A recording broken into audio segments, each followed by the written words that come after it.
I am with Jeffery Rayport, who is the chairman of MarketSpace, a part of the Monitor Group.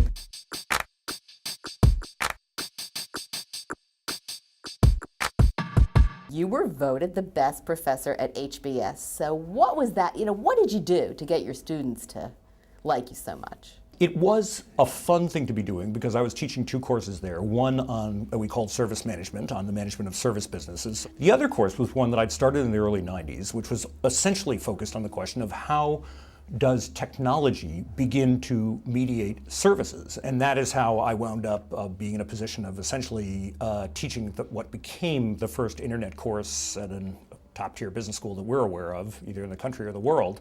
But there was nothing like having a topic that just in 93, 94, 95, the world was beginning to discover as a theme for a course that I would say created that kind of buzz and that kind of excitement among our students. Do you look back on that and say, I had no idea? I was quite convinced that what we used to call online service providers, the OSPs, Prodigy, CompuServe, and AOL, would become a very big deal as in the next wave of mass market media.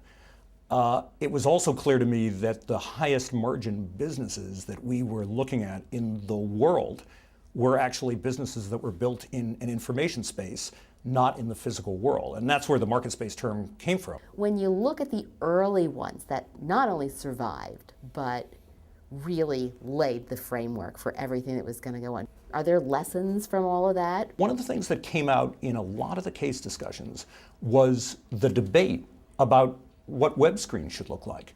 And there was one faction, people who'd grown up with, say, aesthetic sensibilities or had graphic design backgrounds or came from the broadcast industries or just liked a well-designed magazine or a beautiful book. And they would look at some of these websites and they'd say, my God, they look like schlock. I mean, they look like Craigslist. They look like Craigslist. Doesn't this storefront, virtual as it may be, need to look good? Versus the other argument which said, doesn't this storefront, unattractive as it may be, doesn't it need to actually deliver outstanding service for the customer? It is about creating the path of least resistance for the customer. Otherwise, they failed. Nobody understood that back then. Tell me more about MarketSpace, what you're doing, and what kinds of problems your clients are coming to you to get solved. Clients come to us and they say, if your basic thesis is right, that in a world of ubiquitous connectivity, in a world with billions of proliferated network access devices, which are now consumer friendly and we all carry on our person, a cell phone to an iPod to a laptop or a netbook or a sub-notebook or whatever it happens to be. And to that extent, the opportunities for brands to radically reinvent how they interact with consumers across those multiple touch points, which of course include human beings and brick and mortar sales and service outlets and all the rest of it. We've got to ask those fundamental questions of customer-centric design. Who do you actually care about? So who are your valuable customers? And once you figure out who your valuable customers are, how do you help get the job done for them? Is there a company that's just world-class at this, other than Amazon? I would say that and I apologize in advance for using this example because people use this example so often, is that it's not Apple Computer per se that represents today's best practice example.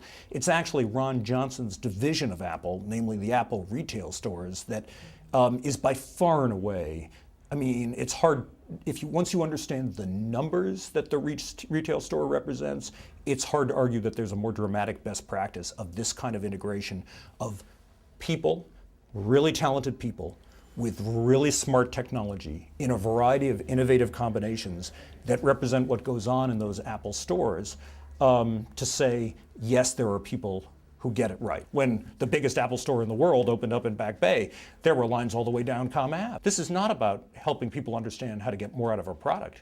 It's helping the customer understand how to get more out of themselves.